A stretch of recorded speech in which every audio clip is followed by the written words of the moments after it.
You're listening to this week's episode of the Vacation Rental Business in Today's World podcast. You're about to start transforming your business and life with the information found here. We interview some of the greatest and most influential minds in the vacation short-term rental industry and supporting businesses. The information found here is a combination of brain science, transformational thinking, safety and loss prevention, and vacation short-term rental knowledge and experiences, all rolled into one to help you and your business to achieve levels you never thought possible. I am glad you are here, and now please welcome your host, Eric Thibodeau.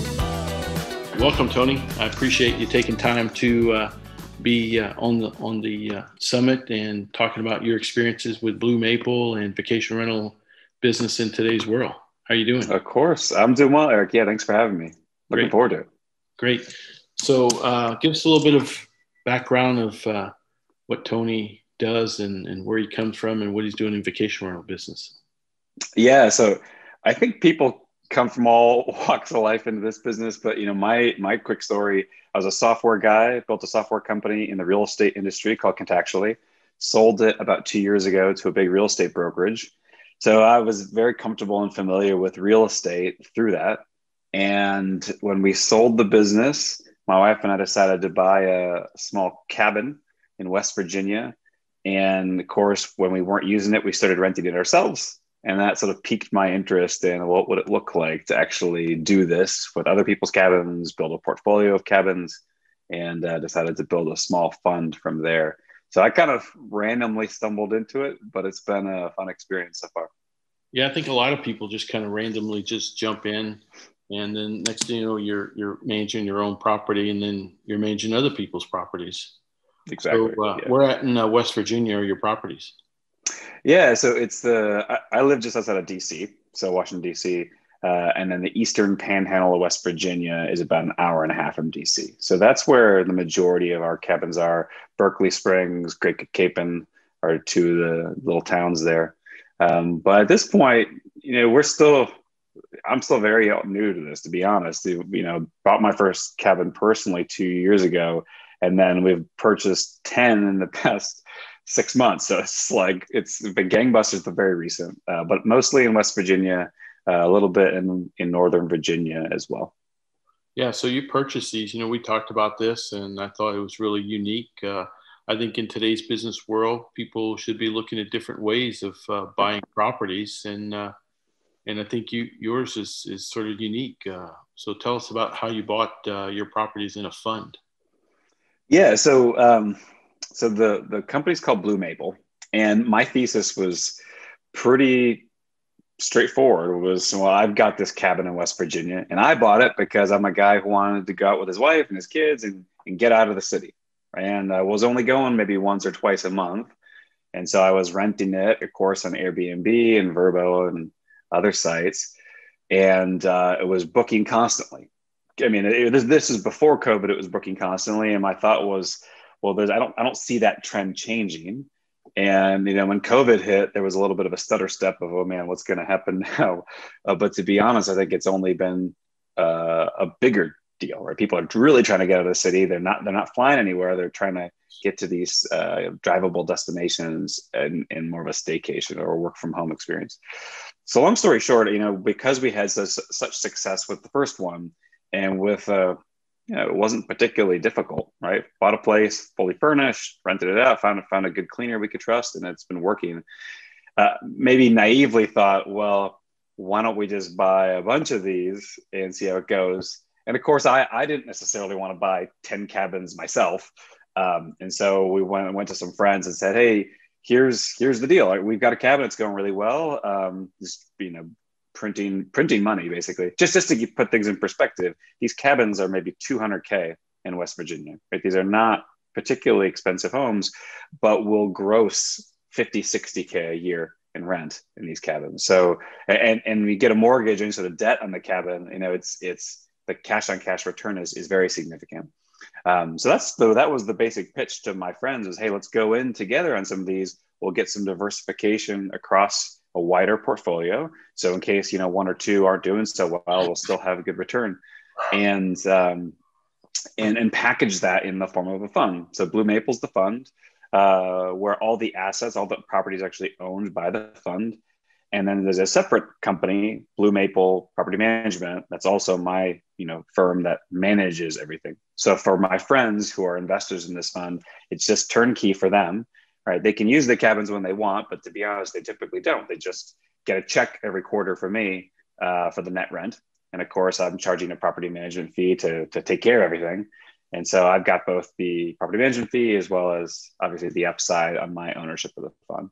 I'm happy to go into any of those details, but that's the basic gist. Yeah, that sounds really good. And so tell us a little bit how you structured the deal. You said how many partners did you have in this fund, and what did they? Yeah, there are, I think, 13 of us in the fund all in. So it was $1 million equity fund, and minimum check was 50K. So everybody put in checks anywhere from 50 to 200K. Of course, I put in money as well.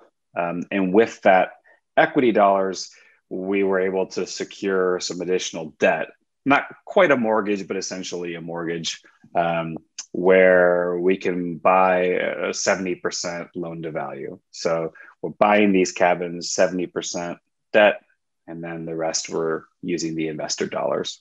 The way the fund is structured is the investors are sort of all the gross rent that we collect minus the property management fee that I charge, as well as any expenses. Whatever rent is left over every quarter is paid out sort of pro rata or proportionally for how much you invested in the fund. So if you put 100K in $1 million fund, you would get a tenth of the total net rent, and I pay every quarter. So when we looked at the numbers and modeled them out, I felt really confident that we would generate at least a 10% cash return every quarter. And then, of course, there's the equity upside. So whatever the properties appreciate at, and in these markets, it's about 3 to 5% annually. Pre-COVID, it's probably higher now with COVID. So people had this sort of long-term potential, I call it the cherry on top, right? The equity appreciation in the actual properties. And of course, there's the cash on cash return. So I think a lot of my friends, and myself included, viewed it as, this sort of alternative investment that was going to spit off cash every quarter, as well as give them some exposure to some real estate, property value appreciation. So that's the way it basically works. It is an actual fund registered with the SEC, which sort of sounds maybe scary, but I was intimidated by that at first. But you call around, and there are a handful of lawyers that'll do this pretty cheaply. It was literally 10K all in to form this fund, which I don't know if that sounds like a lot or a little, but I got quotes anywhere at 50 or 60K from lawyers to do this. So 10K felt pretty reasonable, and that was it. It was a couple of weeks of paperwork to get it started, and we were off to the races. Yeah, it's good. Yeah, security exchange rules. You definitely have to register since you're raising capital, and I think 10,000 is a fantastic price for this because it could be a lot higher. So totally, I think it's really good. And so 10%, and we're recording this in January of 2021. 10% return on your investment. It's pretty good. That was the model. Right now we're doing the first 6 months. We've done 24% cash on cash. That's actual cash paid out. And then of course the properties themselves, anyone who follows, I think, rural real estate right now probably knows that prices are going up pretty dramatically. There's a very low inventory, tons of buyers looking to buy their secluded getaway in the woods. And so we benefited by that tailwind. It's if we can find deals, which they're harder to find, when we close them, we're pretty confident that those property values are going to be going up dramatically. Yeah, I can't. We've talked, and I do a lot of real estate too, and it's just hands down a best investment. And vacation rentals, I think, are doing better right now, considering everything with COVID or even pre-COVID, and I think they'll do very well post-COVID. And 24%, you just can't ask for anything like that. Plus, you own the property and you get the upside. I think it's great, and the idea of the fund is good, and it's unique, and it's great.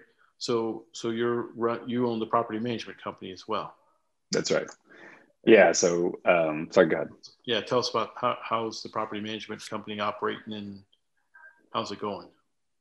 Yeah. So, in a word, it was extremely stressful initially because I think naively assumed that, oh, I had my own property initially and I had a cleaner and I was sort of responding to the guests myself. And I knew that there would become a point as we bought more properties that, of course, I would need to really build some infrastructure around that, or hire a team that would do the guest interaction and manage the cleaners, et cetera.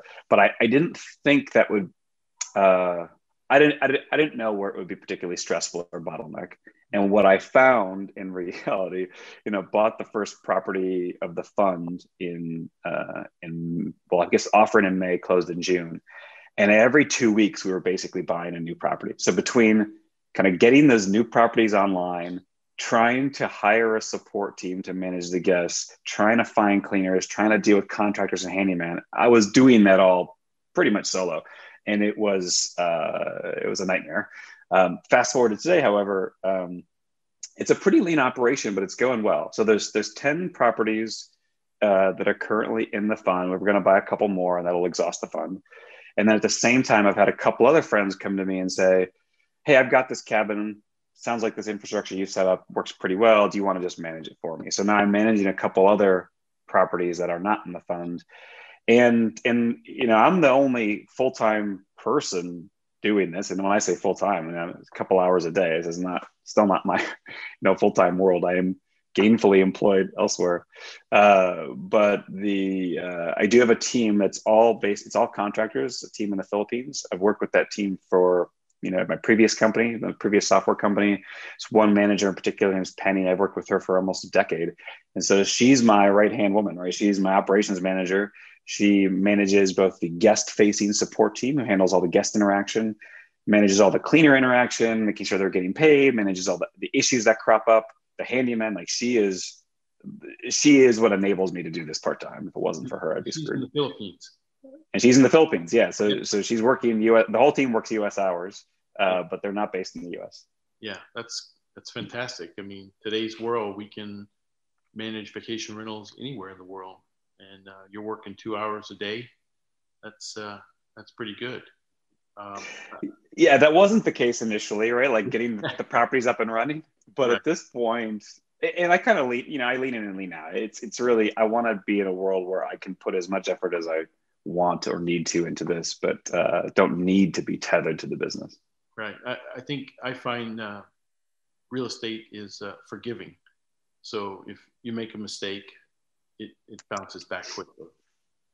Is that what you yeah. Well, or I laugh when you say that, because on the one hand, I agree with the overall premise. Well, let me unpack it a little bit. I would say what the things that aren't forgiving are the guest issues that crop up. And I felt, especially in the early days, so personally responsible for ensuring that our guests were having a great experience that I would go above and beyond for them. And I still feel that way, especially the bulk of our business still comes from Airbnb, and very little of it. And of course, we've had it on Vrbo and Booking.com, and we get very little of the direct still. It's almost all from these channels. And of course, the channels have public reviews, and the guests really have a lot of power, even for things that are out of our control, right? It's snowy and icy, and the guests can't get to the cabin. Well, it's not my fault, right? But of course, the guest's not going to care if they get. So we were pretty understanding. But long story short, that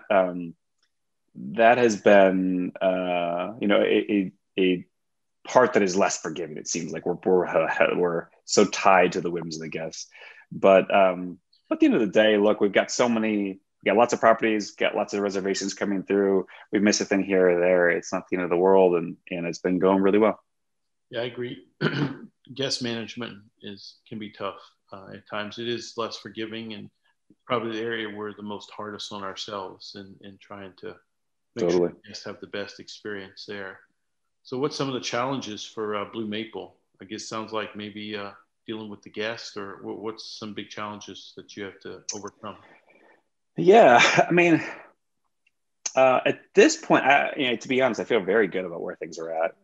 I see them less as big challenges we're trying to overcome, and it's more how much do I want to invest in trying to really grow this business aggressively.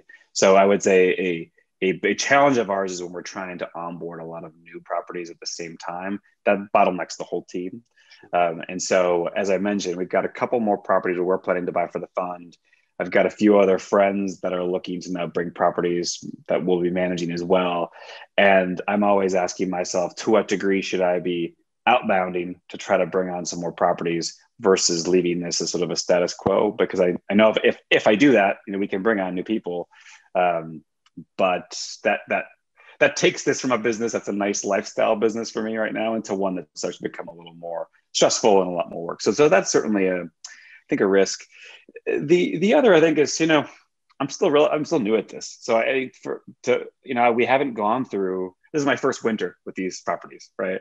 And so the issues that crop up in the rural cold states where you get snow and ice, those have to crop up. So like really tactically, the property issues are going to be there, and can we be nimble enough to deal with them? So probably our big ones, but I would say the blessing of owning the properties and sort of being the fund is I only deal with a couple of owners and me, right? Like I'm the owner and I'm managing the fund. So that is very nice. And that I've only got to deal with the one side. A lot of our peers that you and I have spoken with, I know that working with the owners can be equally taxing a lot of the time, which I fortunately have not had any experience with, or very little experience with. So basically you're opposite. I mean, you have a couple of owners, and then you're an owner. You're the owner of the fund, right? And then your passive investors. I'm a passive investor, and basically, if you're promising me 10-12% and you're delivering 24%, I'm never calling you, Tony. I mean, so never. do the passive investors even call you anytime, or just to check on you, or? No, I mean, in short, no. I would say one of the things that I sort of experienced or felt really early on, having built my last company that was venture backed and had outside investors, was the importance of just being very proactive and doing regular updates. So I took that to an extreme. When we first started buying, because of the rapidity with which we were growing and buying new properties, I was and still am updating the investors every 2 weeks with sort of like a status update of where things are at financially and where we're at with the properties. That'll eventually will reduce to monthly and probably eventually quarterly once we're maybe a year out. But I think because of that, because I'm so proactive and forthright with what's happening, I don't get a lot of proactive questions from them. They're sometimes responding to what I'm saying, but it's not a whole lot. And I mean, the other piece to this is these are not folks where this is their cabin, or they feel any sort of sense of ownership or attachment to these properties. They have no attachment whatsoever, right? It's completely a spreadsheet item for them. I'm often the only one who's seen these properties. So yeah, there's just not that emotional burden that there would be with owning a lot of owners. I say that is certainly true with the fund. As I mentioned, I am starting to manage other properties for other folks.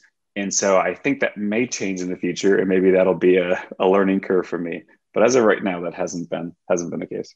Yeah, I think the key of what you're mentioning is whether you're dealing with passive investors or owners, effective, proactive communication is essential.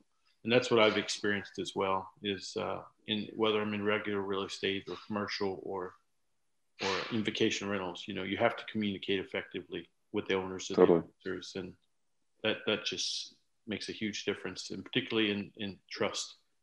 Yeah.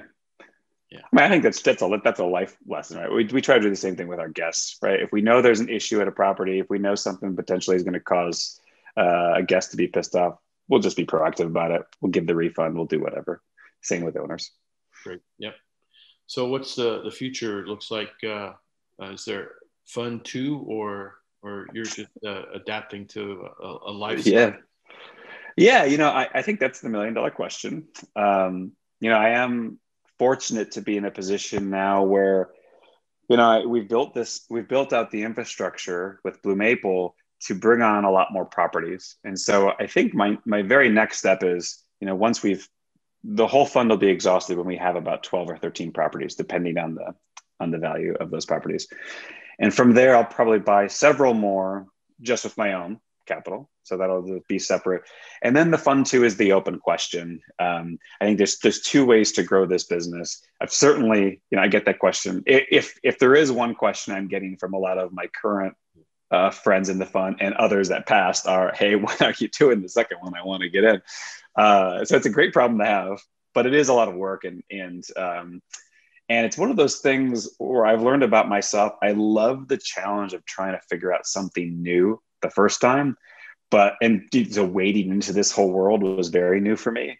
But once I figured it out, or at least I feel like I figured it out, there's less of a challenge there. And so I'm trying to figure out, asking myself now, like, how do I make this really interesting the next time around? And a couple ways to do it. I think, I'm looking at other markets that we could expand to, and doing a nationwide search on some of the areas that are like where we are in West Virginia and Virginia, where it's not particularly hot from other investors or perspective, but the ROI is pretty good. So that's one path to make it more interesting. The other is, today we're buying, existing cabins and paying the premium for that. But I do think there's an opportunity to buy unrestricted land, build a bunch of, like micro homes, micro cabins, adult tree houses, where the ROI could be significantly higher, where we can, build something for $50K, but generate comparable or maybe 80% of the revenue we're generating from a $200K cabin today. So that's also a path. So I think lots of opportunity, ways to go. I think one of my goals for the first half of this year is to figure out, where do I really want to get involved?